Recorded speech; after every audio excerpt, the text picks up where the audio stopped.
Frente al gran portón negro de hierro forjado, nos colocamos los 5 con nuestras linternas y algunos bates de béisbol, por si algún vagabundo que ahí viviera trataba de atacarnos. Al menos eso es lo que nos decíamos entre nosotros, porque en realidad sabíamos que esos bates no eran para ningún vagabundo, sino para el diablo, la criatura, demonio o la cosa que vivía ahí. Ninguno de nosotros iba a admitirlo, pero detrás de nuestras sonrisas sarcásticas y nuestros chistes al respecto, la verdad estábamos muertos de miedo por entrar a la casa sin número.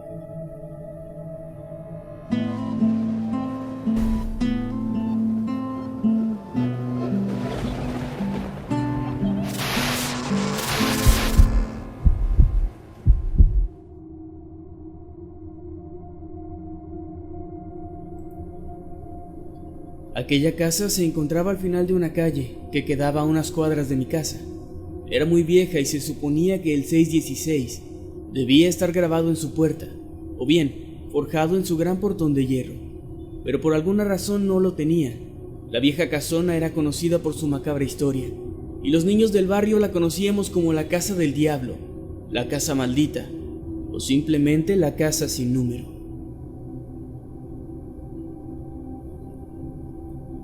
Los rumores apuntaban a que en aquel sitio se habían realizado rituales satánicos y se habían cometido repugnantes crímenes en honor al mismísimo diablo. Contaban que habían visto varias veces por las noches a una bestia asomándose desde la ventana más alta del ático. Una bestia de ojos rojos que brillaban en la oscuridad de la noche.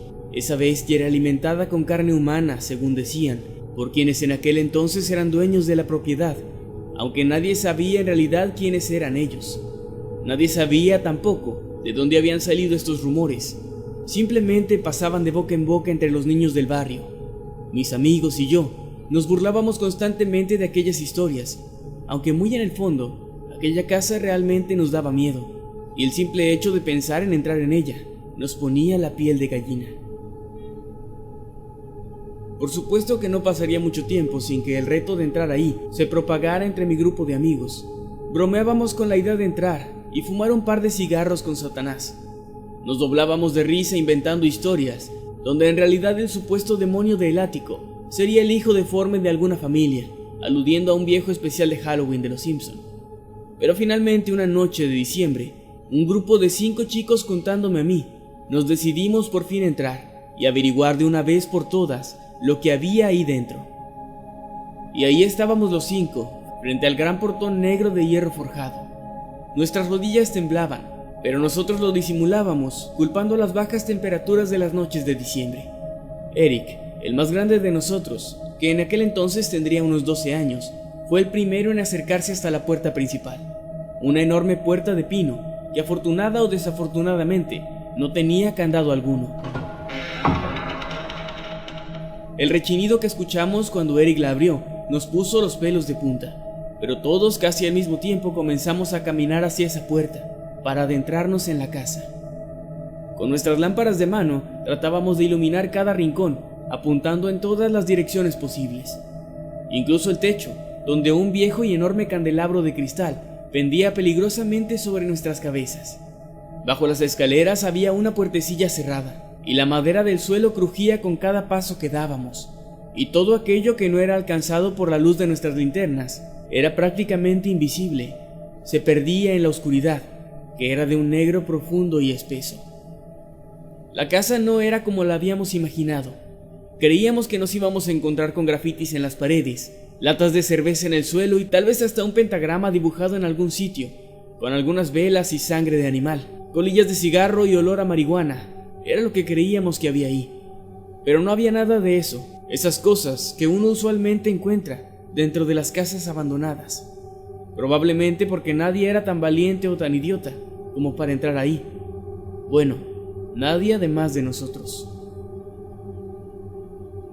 La casa estaba prácticamente vacía, salvo por aquel candelabro de cristal y un viejo piano de cola que estaba en medio de lo que sería la sala de estar.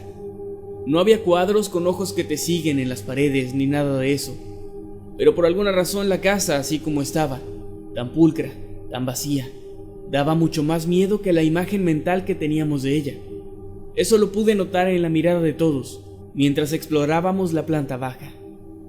Revisamos la puertecilla que se encontraba bajo las escaleras y descubrimos que era en realidad la entrada al sótano. Era muy extraño que en ese vecindario, en nuestra ciudad, una casa tuviera sótano. Eso era prácticamente imposible, no era algo que se acostumbrara. Pero el sótano estaba ahí, completamente inundado. El agua llegaba casi hasta la planta alta, y todo lo que logramos ver fue una laguna enorme y oscura que lo cubría absolutamente todo. El olor que emanaba era como a musgo, un aroma húmedo y claustrofóbico. Así es como debe oler una alcantarilla, supongo, o un pozo de agua abandonado. Tras conversarlo por un momento y evaluar la resistencia de la madera en la escalera, decidimos subir al segundo piso. Uno a uno fuimos pisando los escalones. Sonaban tan frágiles bajo nuestros pies que nos hacían detenernos por breves instantes, asegurándonos de pisar correctamente para no romper algún escalón y caer a la sucia laguna del sótano. Aquel era un peligro real, más allá de lo sobrenatural, un peligro que verdaderamente nos preocupaba. Pero no nos detuvo para llegar hasta arriba. Ahí estaban las viejas habitaciones.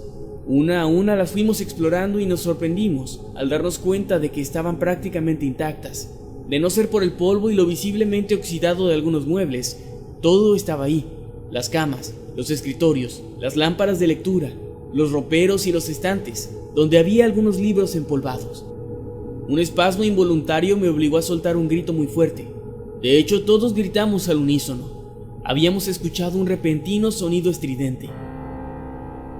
Era el piano de la planta baja. Una sonata errática se dejaba oír escaleras abajo. Nos miramos entre nosotros, contándonos en silencio para asegurarnos de que no se tratara de alguna broma hecha por alguien del grupo que se hubiera escabullido sin que nos diéramos cuenta. Para nuestra amarga sorpresa, estábamos completos. «Será algún vago, o el diablo sabe tocar el piano», dijo Iván, el más pequeño de nosotros, entre algunas risas nerviosas. Pero nadie rió. Todos nos asomamos al mismo tiempo hacia la planta baja, con cuidado de no resbalar por las escaleras, pero el sonido ya no se escuchó más. Decidimos que habían sido ya suficientes emociones por la noche.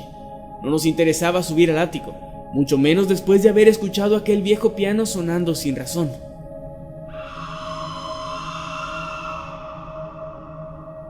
Un terrible gemido se dejó escuchar desde la planta alta. «Vámonos», les dije, pero todos me miraron como si fuera un cobarde. Y lo era, realmente estaba muy asustado. Pero entonces habló Eric. Todos respetábamos a Eric, así que nos callamos para escuchar lo que decía. «Sé que este lugar da miedo y es peligroso, pero eso que escuchamos sonó como una persona. ¿Qué tal si alguien está ahí y necesita ayuda? Si lo pensamos racionalmente, alguien pudo haber sufrido un accidente, y si nos vamos podríamos dejarlo morir. Esta casa es muy vieja, hay madera suelta, y el sótano, bueno, ya lo vieron, es como una laguna. Yo digo que tenemos que subir a revisar y ayudar a quien sea que esté ahí arriba». Todos nos quedamos en silencio. Solo asentimos con la cabeza. Tenía razón. Eric siempre tenía razón. Hablaba con coherencia y siempre sabía qué decir en el momento correcto. Muy a nuestro pesar decidimos quedarnos. Un nuevo gemido se escuchó, pero esta vez mucho más fuerte. Quien se estuviera quejando de esa manera tendría que estar sufriendo un dolor horrible. Exploramos de nuevo toda la planta alta, pero ahí no había nadie. Entonces de nuevo un gemido se escuchó. Y fue ahí cuando notamos que no se trataba solo de una persona. Eran tal vez 3, 4 o más personas quienes se quejaban de esa forma. Y entonces comprendimos que aquellos gritos no provenían de la planta alta, sino del ático.